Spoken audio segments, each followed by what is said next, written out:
Next हम लोग discuss करेंगे जियो थर्मल एनर्जी के बारे में। हम लोग डिस्कस कर रहे हैं non conventional sources of energy.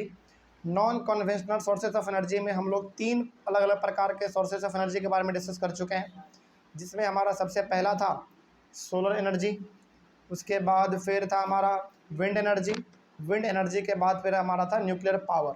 और इन तीनों का एडवांटेज के साथ साथ डिसएडवांटेज भी हम लोग जान चुके हैं। अगला हम लोग डिस्कस करेंगे, जो कि हमने कहा था कि अगले वाले क्लास में करेंगे, नहीं कि अब हम लोग डिस्कस करने जा रहे हैं जियो थर्मल एनर्जी के बारे में। चलो यहाँ से हमारा आज का क्लास स्टार्ट होता है और देखते हैं कि आखिर जियो थर्मल एनर्जी क्या होता है। देखो, the heat energy obtain from the earth is called Jio thermal energy. क्या आप ये मानते हैं कि धरती के नीचे गर्मी बहुत है? बिल्कुल, यानी कि धरती के नीचे हीट बहुत ज़्यादा है। यदि और इसका सिंपल सा मतलब ये है कि यदि धरती के नीचे हीट बहुत ज़्यादा है और यदि उस हीट का इस्तेमाल हम लोग बिजली को प्रोड्यूस करने में यदि कर ले, तो वही हमारा कहलाता है जियो थर्मल एनर्जी। जियो का मतलब भी होता है अर्थ, याद रखिएगा, GEO, जियो, इसका मतलब होता है अर्थ, ठीक है ना। तो जियो थर्मल एनर्जी का मतलब हो गया कि यदि आप धरती के अंदर जो हीट है उसका इस्तेमाल यदि आप बिजली को प्रोड्यूस करने में कर देते हैं, यानी कि इलेक्ट्रिसिटी को बनाने में कर देते हैं, तो जो इलेक्ट्रिसिटी बनता है उसी को हम लोग कहते हैं जियो थर्मल एनर्जी, ठीक है ना। सिंपल है। आगे, the temperature in the interior of the earth rises steadily as we go deeper, यानी कि धरती के नीचे आप जितना ज़्यादा जाते जाएंगे उतना ज़्यादा गर्मी बढ़ता जाएगा, यानी कि टेम्परेचर बढ़ता चला जाता है। समटाइम्स दिस हीट एनर्जी में surface itself in the form of hot springs. देखो, कई जगह ऐसे हमारे पृथ्वी के ऊपर कई सारे ऐसे जगह हैं जहाँ पे ना ऑटोमेटिकली धरती के नीचे से एकदम गरम गरम हवा निकल रहा है भाप के तौर पे। कभी आपने देखा होगा शायद किसी मूवी में या फिर कहीं टीवी वूवी में, नहीं देखा आपने? चलो, इसमें होता क्या ना, हाँ, इसमें होता क्या ना, आप ऐसे समझो, मतलब कि धरती के नीचे इतना ज़्यादा गर्मी है कि यदि उसको कहीं से छोटा सा भी ज़मीन में यदि दरार मिल गया, यानी कि ऊपर निकलने का यदि थोड़ा सा भी मौका मिल गया उसको, तो बहुत तेज़ी में ऊपर वो निकलता है, वो भी धुएँ के तौर पर, भाप के तौर पर निकलेगा। आपने सिंपली ऐसे समझो, जब हमारी मम्मी लोग कुकर में चावल या फिर दाल बनाती है, तो जब वो पूरा का पूरा गैस अंदर में भर जाता है कुकर में, तो वो क्या होता है, सीटी के रूप में बाहर निकलता है ना। और जब वो बाहर निकल रहा होता है तो भाप कितना तेज़ी से निकलता है कि नहीं? क्यों निकल रहा है तेज़ी में? क्योंकि उसको थोड़ा सा निकलने के लिए जगह जो मिल गया, उसी में वो अपना सारा गैस निकाल दे रहा है बाहर। ठीक उसी प्रकार का हमारा है, धरती के नीचे ना गर्मी बहुत ज़्यादा है, वो बाहर निकलना चाह रहा है लेकिन उसको निकलने का मौका नहीं मिल पा रहा है। लेकिन थोड़ा सा भी कहीं पर उसको दरार मिल गया ज़मीन में, मतलब नीचे तक यदि दरार मिल गया कहीं पे, तो बहुत तेज़ी से वो हीट बाहर निकलता है। किस रूप में? भाप के रूप में। और इसी को हम लोग कहते हैं हॉट स्प्रिंग। हॉट स्प्रिंग का मतलब हो गया एकदम धुआं निकलेगा एकदम बाहर ऊपर से, वो भी गरम गरम, मतलब कि ज़मीन के नीचे से धुआं निकलेगा ऊपर की ओर, वो भी बहुत गर्म रहता है वो, और वो भी स्प्रिंग की तरह, मतलब कि भाप की तरह निकलेगा, ठीक है ना। और ये सब कई बार होता है। This heat energy can be use to generate power, और चूंकि ये ऑटोमेटिकली गर्म होता है तो गर्म करने की जरूरत हमको है नहीं, और इस स्टीम का यानी कि इस भाप का हम लोग इस्तेमाल कर लेते हैं बिजली को प्रोड्यूस करने में। आपको लग रहा होगा ना कि सर भाप का इस्तेमाल कैसे करेंगे? नहीं, हम लोग नहीं कर सकते हैं, लेकिन इसके लिए पूरा सेटअप लगाना पड़ता है, तब जाकर हम लोग इसका इस्तेमाल करते हैं। तो सिंपली आप इसमें ये ध्यान रखिए कि जियो थर्मल एनर्जी का मतलब हो गया कि धरती के नीचे जो गर्माहट है, जो गर्मी वाला है जगह, उसका यदि हम लोग इस्तेमाल कर लेते हैं बिजली को प्रोड्यूस करने में, तो वही हमारा कहलाता है जियो थर्मल एनर्जी, है ना। और कई सारे ऐसे जगह हैं पृथ्वी पर जहाँ पे दरार आ चुका है धरती में, और वहाँ से हमारा गरम गरम भाप जमीन के नीचे से बाहर निकल रहा है, जिसको हम लोग हॉट स्प्रिंग के नाम से भी जानते हैं, ठीक है ना। आगे बढ़ते हैं। हाँ बोलो। लगातार निकलता रहता है, एकदम लगातार, एकदम बिल्कुल। आगे, geothermal energy is in the form of hot springs has been used for cooking, heating and bathing for several years। अब देखो, मतलब कि ज़मीन के नीचे से जो इतना गर्माहट निकल रहा है, जो गरम गरम भाप निकल रहा है, इस भाप का इस्तेमाल हम लोग खाना बनाने के लिए, हीट करने के लिए, या फिर नहाने के लिए भी करते हैं। अच्छा, अब थोड़ा सा ना इसका एग्जाम्पल आपको देते हैं, इसका एग्जाम्पल देते हैं। पृथ्वी पर कई सारे ऐसे पानी वाले जगह हैं जहाँ पे ना ऐसा कहा गया कि पानी ऑटोमेटिकली गरम गरम निकलता रहता है। ये गरम गरम पानी क्या अपने आप निकल रहा है? नहीं, ये जियो थर्मल का ही एग्जाम्पल है। हमारे बिहार में तो ऐसे बहुत सारे जगह हैं जिसके बारे में हम लोगों को उतना पता भी नहीं है, लेकिन ऐसे बहुत सारे जगह हैं, 2-3 जगह तो हमको खुद पता है जहाँ पर हम गए हुए नहाने के लिए। एक जगह है यहाँ पे जमुई जिला में, एक जगह है मुंगेर में, इन 2 जगह पे तो हम मतलब हम खुद गए हुए हैं। सीतामढ़ी में, राजगीर में भी सुने हैं, हाँ राजगीर में भी है। सीतामढ़ी आप बोल रहे हैं, वहाँ पे भी होगा। हाँ, राजगीर का तो हम अभी तक नहीं गए हैं, मतलब राजगीर तो बगल में पटना का पड़ता है, लेकिन कभी जाएंगे तो देख लेंगे। लेकिन हाँ, लोगों के मुंह से सुने हैं कि वहाँ पे भी गरम गरम पानी निकलता है। तो राजगीर हो गया, सीतामढ़ी हो गया, मुंगेर वाला हम गए हुए हैं, और जमुई वाला भी हम गए हुए हैं। तो मुंगेर और जमुई जो है ना, जो बिहार में 2 जिला है, बड़ा मशहूर जिला है, यहाँ पे तो हम गए हुए हैं। एकदम गरम गरम पानी निकलता है जमीन के नीचे से ऑटोमेटिक। तो ये किसका देन है बताओ? जियो थर्मल एनर्जी ही तो है। लेकिन हाँ, ये थोड़ा सा कम मात्रा में निकल रहा है, तो आराम से हम लोग उसमें नहा भी लेते हैं। लेकिन वही यदि ज़्यादा मात्रा में निकलता है तो क्या आप नहा पाते? नहीं। सीतामढ़ी वाले में बहुत गर्म होता है, तो सोचो वहाँ पे ज़्यादा गर्म है।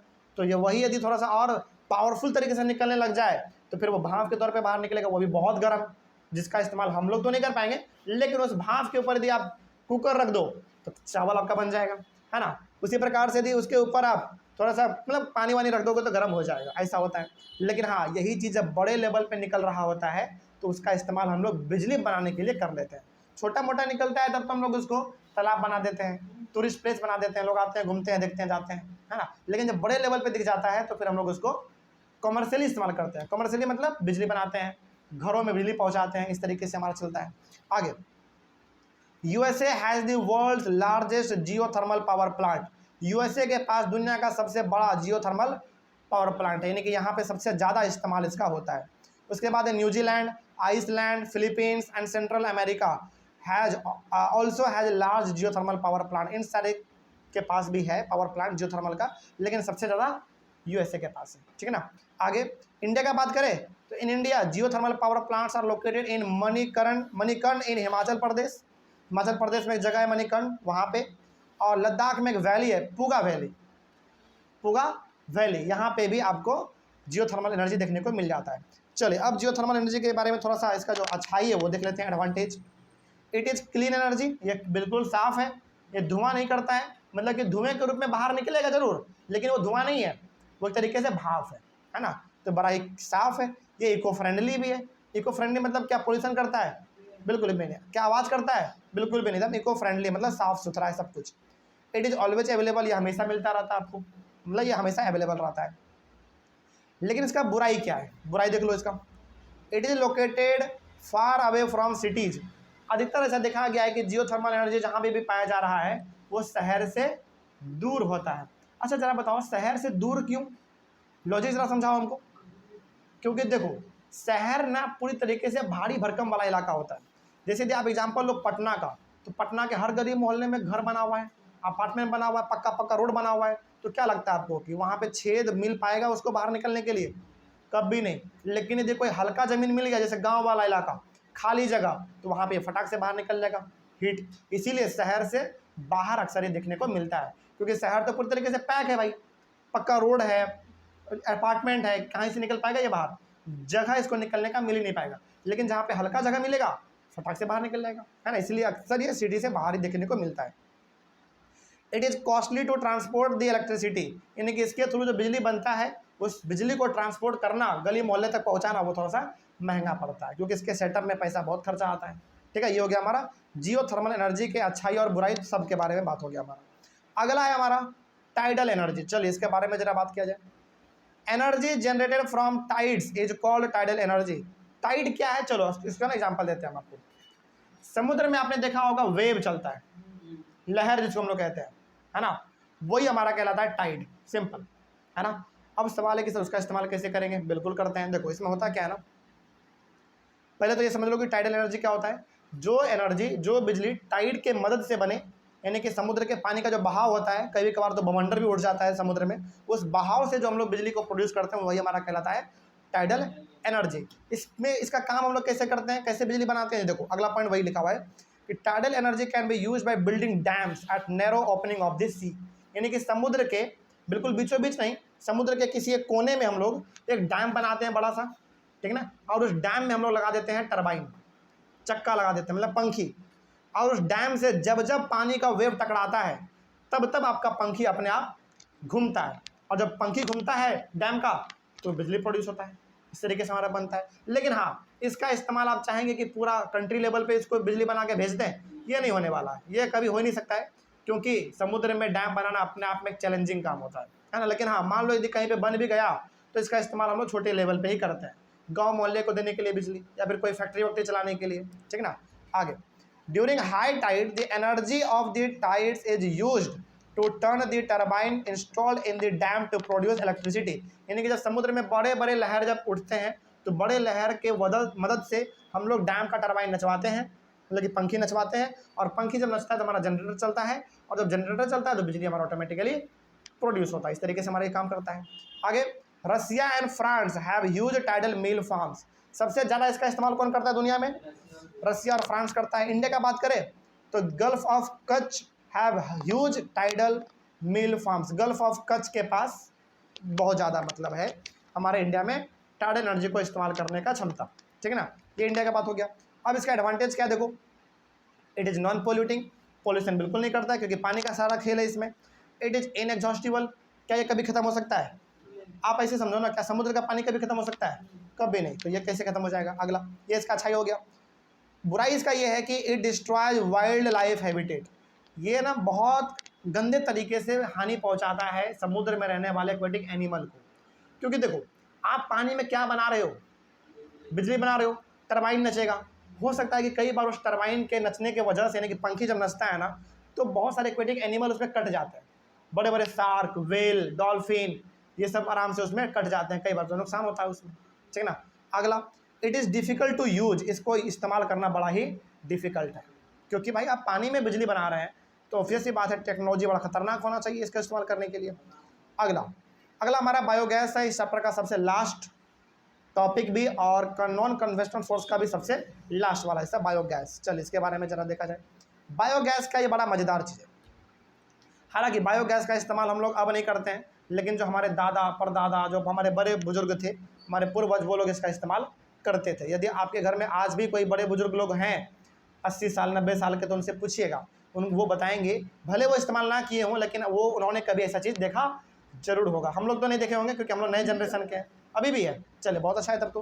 किसी किसी गांव में इसका, हाँ किसी किसी गांव में हो सकता है इसका अंश अभी भी बचा हो, लेकिन बहुत जगह पे अभी ये खत्म हो चुका है। क्यों खत्म हो चुका है भाई? क्योंकि गली गली तक सिलेंडर पहुंच चुका है, बिजली पहुंच चुका है, इसका इस्तेमाल अब बहुत कम लोग करते हैं। लेकिन देखते हैं इसमें क्या लिखा हुआ है। Organic waste such as dead plant, animal dung and kitchen waste can be converted into a gaseous fuel called biogas. इसमें होता है क्या ना, आपको समझाते हैं। बेसिकली घर के पीछे वाले हिस्से में हम लोग एक बहुत बड़ा गड्ढा खोदते हैं।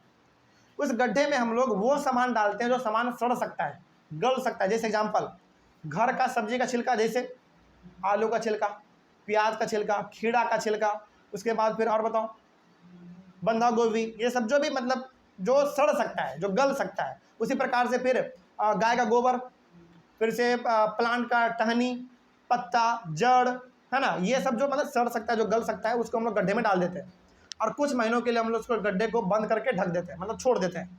और अंदर ही अंदर वो क्या हो रहा है? सड़ रहा होता है, गल रहा होता है, ठीक ना।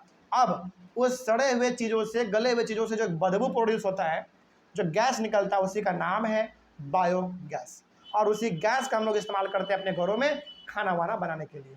अब नहीं करते हैं। हालांकि आपको लग रहा होगा कि सर इस गैस से हमारा आग कैसे प्रोड्यूस होगा? बिल्कुल होता था। अब नहीं करते हम लोग इसका इस्तेमाल, लेकिन इसका इस्तेमाल हमारे बड़े बुजुर्ग करते थे, है ना। आगे बढ़ते हैं, और भी इसमें अच्छी अच्छी बातें हैं। दी ऑर्गेनिक, हाँ महकता बहुत था, बिल्कुल महकता है। The organic waste is decompose by bacteria in biogas digesters to produce biogas. अच्छा देखो, उसको सड़ाने गलाने में कौन काम कर रहा है? बैक्टीरिया काम कर रहा है ना। डाइजेस्टर मतलब जिसमें आपने डाला है सब चीज़, गड्ढे को हम लोग डाइजेस्टर कहते हैं। तो बैक्टीरिया सारा काम करता है अपना उसको सड़ाने का, गलाने का। Biogas is a mixture of methane and carbon dioxide. तो वो जो बेसिकली गैस प्रोड्यूस हुआ, वो गैस मेनली दो ही चीज़ का है, एक मीथेन और एक कार्बन डाइऑक्साइड।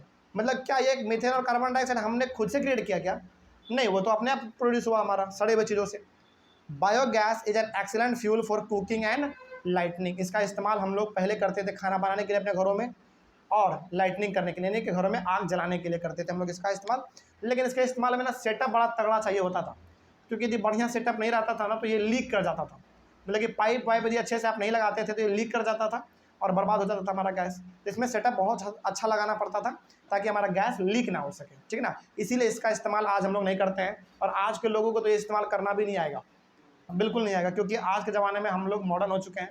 हम लोग इतना माथापैची करने से बढ़िया क्या सोचेंगे, अरे गैस ले लो भाई, बिजली ले लो, है ना। इतना ज़्यादा आज कोई माथापैची नहीं करता। लेकिन हाँ, पहले लगभग हर गांव में, ये लगभग आपको हर घर में लगभग देखने को पहले मिलता था हमारे भारत में।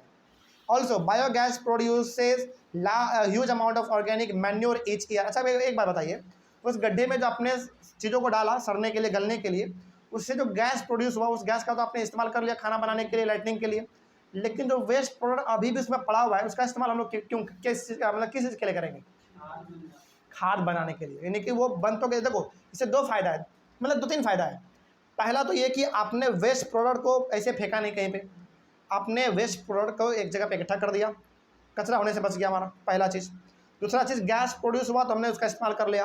तीसरा चीज़, जो सड़ा हुआ चीज़ है, जो गला हुआ चीज़ अभी भी गड्ढे में बचा हुआ है, उसको आप खेतों में छीट दो, एकदम बेस्ट खाद का काम करेगा, फर्टिलाइजर का काम करेगा, एकदम प्योर वो भी, है ना। तो इसलिए हम लोग इसका इस्तेमाल पहले बहुत ज़्यादा करते थे, लेकिन आज ये चीज़ देखने को नहीं मिलता है कहीं पर, बहुत कम, मतलब रेयर केस, बहुत कम। आगे इसका एडवांटेज क्या है? इसका एडवांटेज ये है कि it is low in cost, मैंने कि इसको सेटअप करने में पैसा बहुत कम खर्चा करना पड़ता था। इसमें जो असल खर्चा आता है ना, गड्ढा खोदने में और दो चार पाइप लगाने में, बस, मतलब यही इतना ही इसमें खर्चा है, उसके अलावा इसमें कोई खर्चा उतना खास नहीं है। It is easy to operate, इसको चलाना बड़ा आसान होता था। मतलब ऐसा नहीं है कि लीक कर गया तो पूरा आग पकड़ लेगा, नहीं, नेचुरल गैस है ना, बहुत ही फ्रेंडली गैस है, तो इसमें उतना कुछ खतरनाक चीज़ नहीं होता था, मतलब ठीक ठाक था, ये आसान होता था इसको चलाना। It makes use of bio waste, यानी कि जो वेस्ट हमारा था उसका हमने क्या कर लिया, इस्तेमाल कर लिया। तो इसका क्या है, अच्छाई है। लेकिन इसका सबसे बुराई ये है, डिसएडवांटेज ये है कि it causes green house effect. और ग्रीन हाउस इफेक्ट हमारा किससे होता है? कार्बन डाइऑक्साइड से। और ये जो गैस है बेसिकली दो ही गैस तो है, मीथेन और कार्बन डाइऑक्साइड। तो जब इन्वायरमेंट में लीक करता था तो क्या निकलता था? मीथेन और कार्बन डाइऑक्साइड। और ये दोनों का दोनों गैस ग्रीन हाउस इफेक्ट के लिए बड़ा खतरनाक होता है। ग्रीन हाउस इफेक्ट का मतलब है कि गर्मी ये बहुत ज़्यादा क्रिएट कर देगा, मतलब कि गैस ये जहाँ से लीक करेगा ना, उस वाले इलाके में गर्मी बहुत लगेगा आपको। तो इसलिए ग्रीन हाउस इफेक्ट बहुत ही ज़्यादा क्रिएट करता है, ये इसका सबसे बड़ा डिसएडवांटेज है। चलिए, अब इस तरीके से हमारे टॉपिक और टॉपिक के साथ पूरा का पूरा ये हमारा चैप्टर ही यहाँ पे ख़त्म होता है। क्या आप लोगों को कहीं भी इस टॉपिक में या फिर इस चैप्टर में दिक्कत समझ में आ गया सब चीज़? चलिए, ऑनलाइन वाले बच्चे, आप लोगों को इस चैप्टर में कहीं पर कोई डाउट रहा होगा तो कमेंट कीजिएगा। यहीं पे हमारा चैप्टर खत्म होता है। हम लोग मिलेंगे अपने अगले क्लास में एक नए चैप्टर के साथ और एक नई शुरुआत के साथ। तब तक के लिए thank you very much and have a nice day.